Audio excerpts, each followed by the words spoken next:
Welcome to the Camp Nou Chronicles, your daily hub for all things FC Barcelona. In today's video, we break down the upcoming second leg of the UEFA Champions League quarterfinal between Borussia Dortmund and FC Barcelona. We'll examine the tactical setups, key injuries, form trajectories, player roles, and end with a projected lineup and prediction. So, let's dive in. Barcelona's 4-0 win in the first leg wasn't just a scoreline, it was a tactical dismantling. Flick's setup combined vertical compactness with aggressive pressing and forcing turnovers in central areas, which isolated Dortmund's wide players. Dortmund's high defensive line was repeatedly exposed by diagonal runs from Lamine Yamal and Rafinha, whose movements between fullback and centre-back zones created overloads on the right and on the left.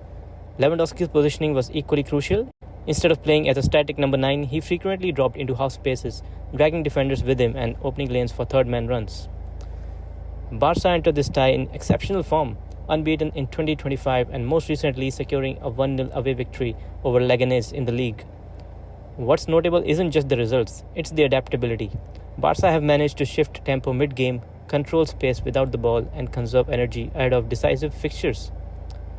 Dortmund's recent 2-2 draw with Bayern showed flashes of fluid attacking play but also highlighted structural instability, especially when facing transitions.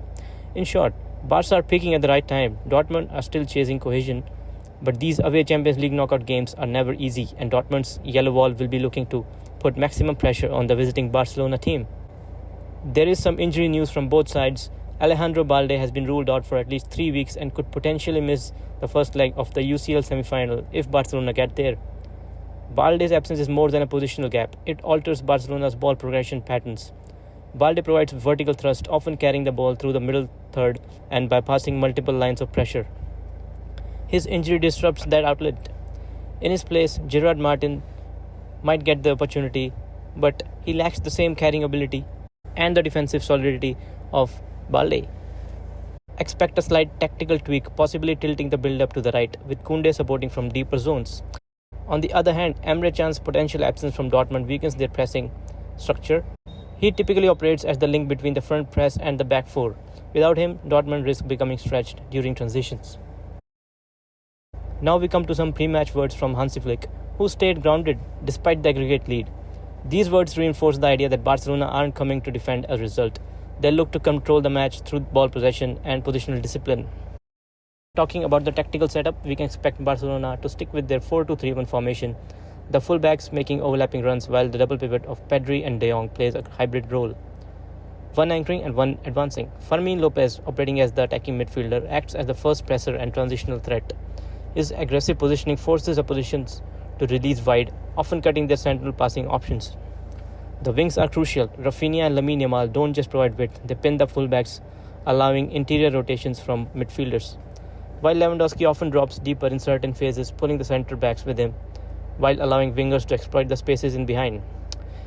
It is a system that generates both width and depth, making it hard to press without conceding space. Coming on to Dortmund's likely strategy, it's simple. Dortmund must score early, and they know it. They'll likely start with a mid to high block, focusing on squeezing space in midfield and forcing turnovers in central channels. The trio of Adeyemi, Gittins and Guirassy will aim to exploit space behind Barca's high line, particularly if Barcelona overcommits fullbacks or loses control in midfield zones. However, Dortmund's press isn't always synchronized. If they don't press as a unit, Barcelona's midfield will bypass them, and that's where the damage begins. Barcelona will likely manage this game with controlled aggression rather than pressing constantly. Expect selective intensity, pressing only when the passing lanes are predictable. If Dortmund push numbers forward, Barca's response will be built around quick vertical transitions. They excel in exploiting broken shapes, with Lewandowski acting as a wall pass and runners attacking the spaces in behind. The key will be to control the tempo. Expect Barca to deliberately slow the game down in phases, frustrate Dortmund, then strike with precision when gaps appear. Given the fixture condition, Flick may rotate key players. We could see Ferran Torres on the left, Rafinha on the right, and Fermin playing centrally. Lewandowski will lead the line, but don't expect him to stay up top. His dropping movement will be essential in pulling defenders and linking midfield. With Pedri potentially rested, the midfield slot could go to Gavi, who's slowly regaining rhythm, or even Eric Garcia, if control and ball retention are prioritized. At the back, Koundé and Kovacic are expected to start. Gerard Martin will replace Balde, and Inigo Martinez might be benched to avoid suspension risk before the semi-finals, which means Araujo will start. So let's come down to the predictions. Tactically, Barcelona have multiple pathways to manage this game. If they maintain composure in the middle third and avoid early errors, they should progress comfortably. My prediction is a 2-1 win for Barca, a composed performance and a place in the semi-finals secured. So that's all from the Camp Nou Chronicles. If you appreciated this tactical preview, don't forget to like, subscribe and drop your thoughts in the comments. Who starts, what's the score and how far do you think Barca can go this season? Thanks for watching and as always, Visca el Barça.